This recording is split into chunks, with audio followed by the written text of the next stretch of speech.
what does integrity mean to you, and what does selling out mean to you? What are you trying really hard as you navigate your career to make sure you avoid? Well, selling out to me would mean kind of letting go of every bit of the music that I love and becoming either, I hate to say this out loud, and I'll ever say this out loud. You can say anything. I didn't want to become a pop country artist. You know, I didn't want to be that person that continued in the machine. You know, like I don't want to be a part of that. Was there I'm throwing a question, but did you feel pressure for that, obviously, to say I would like? at some point when you were working in Nashville and maybe some other places in Hollywood, did you feel like people were trying to nudge you that way? I did. I felt like people were mostly in Nashville. Like it was very prominent there. That it was a vision that a lot of people had from me. You know, they all thought that I could make it as a more pop country artist, like around that. They didn't want to quite call it that, but that's what it was. You know? And I just never really identified with that. And to me, that would be selling out because it'd be getting rid of like everything that I stand for as a person. You know, I don't like not being able to talk about the things that I'm passionate about in my music. I don't like the fact that it would be about, a lot of writing would be about topics I don't particularly care about. You know, I don't want to talk about, you know, who's the love of my life. So gonna do this. Like, I don't really care about that. I care about the stories. I care about my own personal feelings when it comes to my music and my sound and my brand and where I'm going next. That's what I care about. I mean, I don't want to be put in that. Yeah. And I thought that I was really being pressured to be a part of that wheel, you know. And how old were you when that was happening?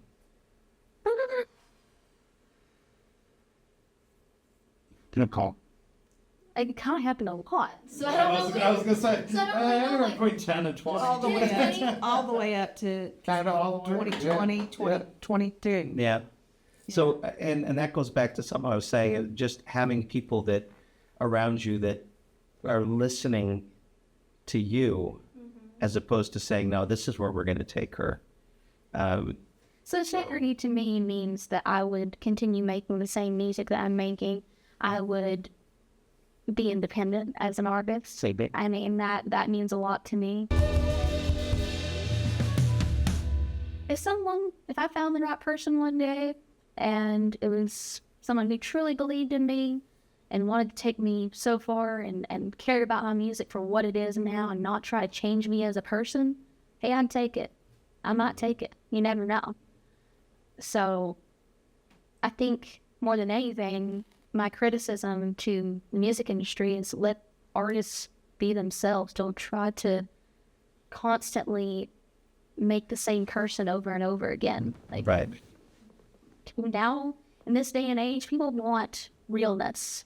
They want people who don't look and act the same and have the same opinions. They don't want all that.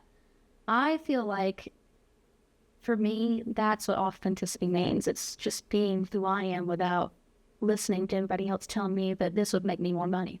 Yeah. I think that knowing your voice and taking care of yourself is the main thing as a vocalist. That's how you keep yourself in shape. It's how you continue. Otherwise, you could blow out your voice and hurt yourself. And that is something I learned a lot over time. Well, and it's a fun challenge as an artist. If I recognize, hey, my voice isn't going to hit that note tonight. Yeah. But I also have two people singing harmonies. Yeah. And so for me, it's a fun challenge to think, what else can I do that's not going to throw off the harmonies and still work? Yeah.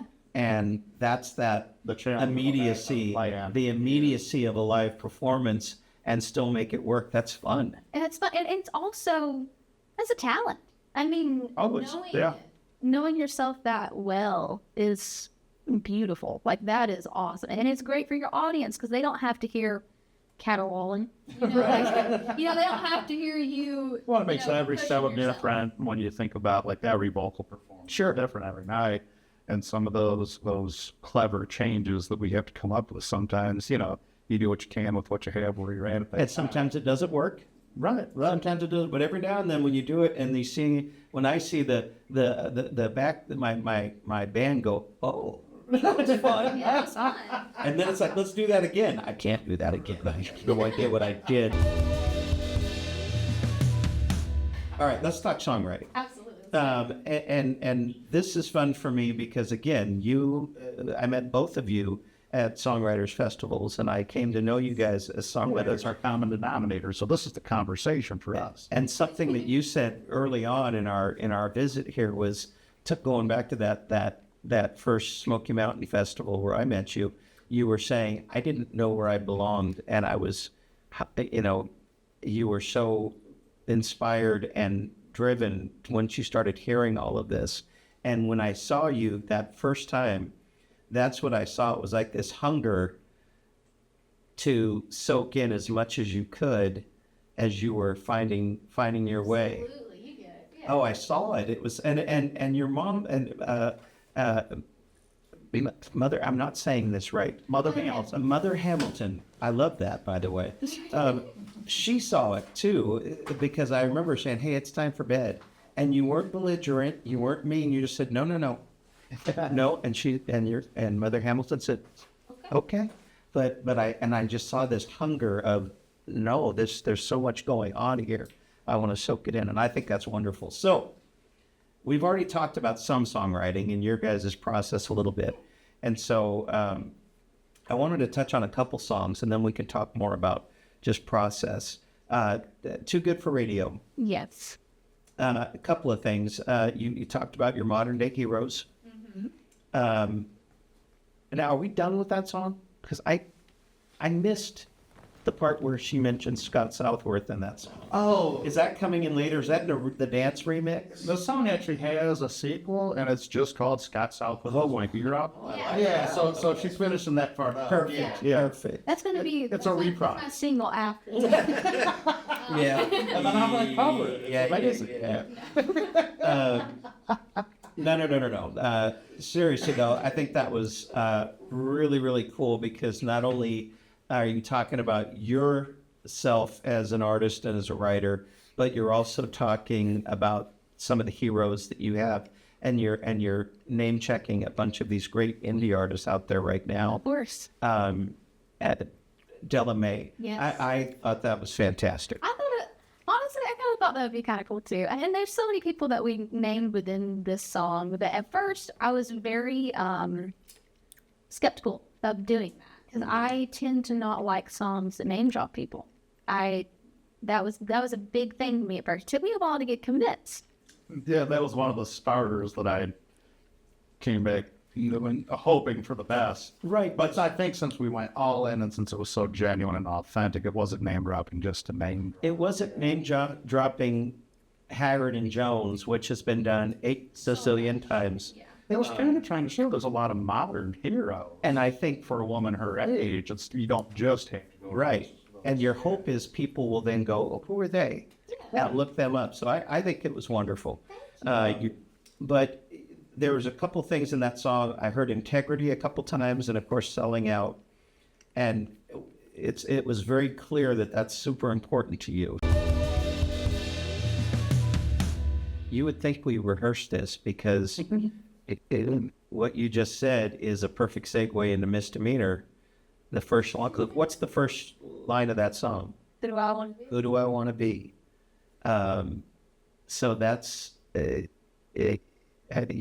talked about who you want to be, and then you talk about they want poise, beauty, and grace, and I think you've just kind of told us who they are in the last statement. So there's a lot of they, but I thought the song is the songs are all wonderful, but I love the fact that you're asking these questions because there's authenticity and there's the integrity, but like you said, the sound is changing, but it's changing organically as you are growing organically. So Oregon. Yeah, Oregoni. Yeah. Oregoni. She's shaming origami. We're cheap, but it's fun. And then Go Down Fighting, Nothing to Lose. It's kind of exciting. Talk about, I mean, I know what I feel like this whole song's about in my head, but that's a really deep song, even though has a lot of energy and it has a lot of movement in it. But where is that coming from? I feel like it's one of the first songs that really spoken through myself, like so authentically, like that. The first person songs within this album, like, are like there's so many, like, I've noticed, like there's Very deliberately. very Yeah. deliberately that Yeah. we tried to, talk more from my perspective, and this song just really kind of embodies that whole, how I feel as an independent artist, the struggle of it financially and just mentally, and how you go along with that, and you're not really knowing where you're going next, the fear within that, and pretty much, just kind of still wanting to have this fire in me to keep going no matter what, even though it is hard, Well, I'm excited for everybody to hear all of this. And I love the process of you were pre-writing, starting song starters. Mother Hamilton was pre-starting songs. Were you also starting some songs? I was I work a lot within the melodies and the melodic fan. And I was coming up with a lot of, like, either different ideas for melodies at the time or stories at the time too. I feel like it kind of came up that way, but it was a lot of us working together, even though Fish was gone for a little while. Like, it wasn't as if we weren't working together. We were still all in contact. She's also very reactionary. Like, so if I write a predetermined melody, like a riff starter, I kind of know that there's a good chance. It doesn't always happen. Sometimes we keep it, but, we've written over 100 songs together. So I know something happens, she'll take that melody, the concept of it, but then improve upon it in real time as a rhythm while we're writing. Yeah. So I think a lot of times she's actually waiting with the catcher's mitt if I'm coming back with that. And if she does change that melody, I don't know if you predetermine that or like you have a collection in your head, or if it's just a reaction out of gut. But that really seems to work too melodically, because whatever melody she's singing, it has to fit her actual persona, not just can I hit the notes. I mean, right, for the song to stick. And she had made it very clear that she wanted to like more challenging melodies than ever. She wasn't trying to do a double album and keep it within the safety zone. She also was saying, and if we're going to do that, let's write them to where I'm going to have to challenge myself to sing them. Right? Yeah.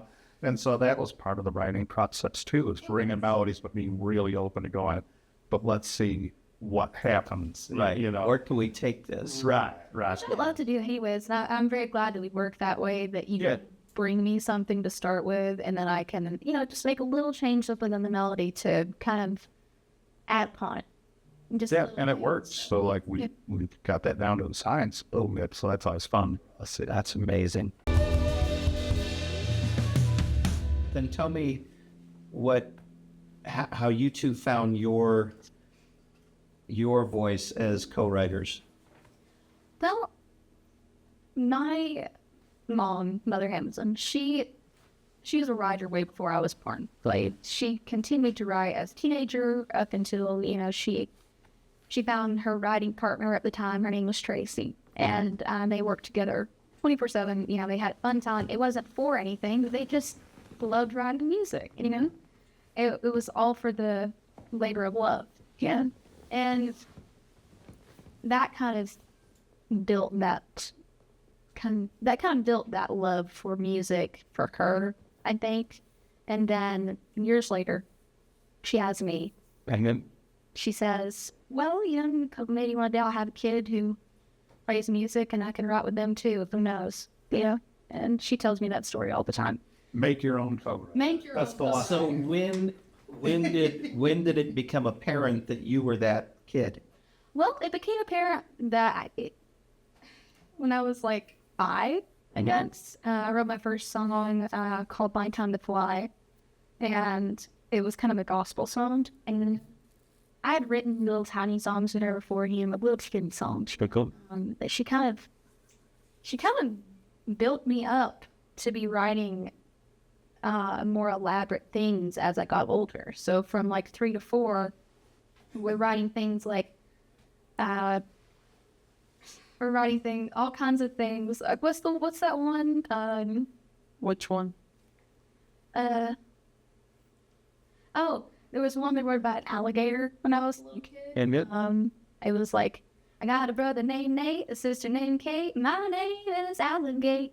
Yeah, the right thing. And I would come up with like some of the melodies, and that was like how we started writing together until I wrote that first. And she's doing the lyrics of this. Yeah, she was doing. yeah. And I'm like 5, and we're writing this song called My Time to Fly, and it's my first real song. You know, I didn't know how to structure a song Right. went back then. So I just had like, here's 3 lines here. Okay, here's chorus, 2 lines. Here's 3 lines. Here's another chorus, which is not like 4 lines down for some reason. And it's like, it'll be things like that. But I've had fun. I'm learning. And that was a beautiful thing. And she just kind of grew that appreciation and wonder about writing and just continued to nurture it until I became what I am now. That's fantastic. We had talked earlier about one of the things that attracted you to Fish as a writer was you guys were able to write about subjects that were interesting to you, and you had, y'all listen to her catalog and even her early years. Your music is always in a whole nother place than your typical 10, 12, 15-year-old. Thank you. And very dark in a lot of times, One time. which there's nothing wrong with that. But you had talked about how when you went to Nashville and you're trying to write with all these people, or even before Nashville, they were constantly coming to you with things that weren't maybe a little more trite, a little cutesy, a little more, well, this is what an 11-year-old girl might think about, instead of letting you Lead. lead. So this is just kind of a fun question. What are some of the terrible subjects or things that absolutely were not you that people came with? Mostly love songs. Like it was a lot of like, hey, this is a 13-year-old girl. Obviously, she wants to write about a boy. You know, like that's obviously what she wants to write about. Right. Or it would be like, I don't know, like something about this specific guitar that I love, or like it's the things like that. It was very like surface level writing, in my opinion, and I just didn't quite mesh with that. Like I don't identify with that. I wouldn't listen to it. It's not my realm, and which is okay if anybody else loves that. That's fantastic. But I didn't want to be writing things that didn't interest me. You know, of course, nobody would. But they looked at me and they saw a kid and they thought, hey, this is what we should do, which I don't blame them. Sure. Or at the time, of course, you don't know what you're getting into. I can't even imagine, you know, going into a write with a 13-year-old now and knowing exactly what they would want to write. Right. I couldn't, you know, confirm that. But I do think that I wish people would have been more open to listening to my ideas when I was that young, even though I was that young. Yeah. And then now you got to write about finger sandwiches and all sorts of fun things. We've killed a lot of men over You've cured a lot of killed a lot of men in a lot of different ways. I wanted to talk about, you know, well, that still is weird. I don't know if I can say that on YouTube either. I wanted to talk about murder songs, those type of things. That's professional. Yeah. Yeah, I wanted to talk about all Storyteller the songs. subjects. Yeah. Just in case we got to edit it, storyteller song. Yeah. Storyteller songs where lots of people stop being alive. Unaliving. Here's the, unaliving the songs. I used to like a lot of those, and I still do. I love them, and they're my favorite topic for lyrics because there's so many ways to unalive someone. There's so many ways, and that's part. That's part of. Go on. Go on. No, I think that's what I love about it, the creativity of coming up with these stories and the characters and the names of the characters and what they do and how they got in this place. Like, I love that. Like, that's fun to me. I love kind of bringing people into a whole new world and giving them visuals to where when they listen to the song, they're like, oh, I can picture that, you know? Like, I want that. That's the writing that is impressive to me. Yeah. Well, I'm looking forward to, if it's with me or with somebody else, I'm looking forward to watching the video where we dig into all 26 of these songs and the songwriting process. I think that would be so much fun once we get these songs out there to the world. And Y'all be ready. We're going to come back at you with all these songs. We're going to go into depth at each one. Yeah, and that'll be after the album's actually out, so that you can be familiar with the songs and stuff like that. We have some of the storyteller themes throughout this album. I think it was very deliberate this time. Emmy had expressed that part of her wanting to expand everybody's view as an audience of Demeanor was that actually we deliberately went out of our way to write more first-person stuff that time, just like the ones that you were mentioning there. Those are actually more intimate of the artist talking to the audience and saying, this is what I think. this is my reality. Because I do think, like, as much as I love all our movie ballads, unaliving ballads, I love those, and the storyteller songs in general.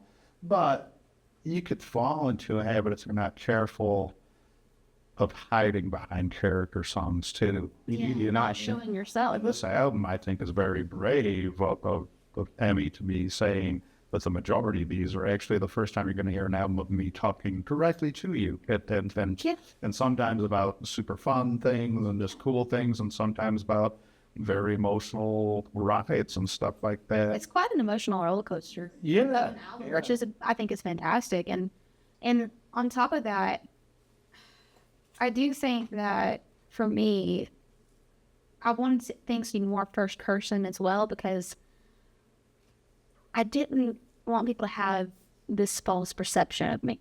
You know, I wanted to. How so? I didn't want them. I know that people over the years have seen me as a child star. I know they tend to, you know, see me with, hey, big smile on my face. I'm usually very like stoic and like I'm kind of a little bit, you know, have a front.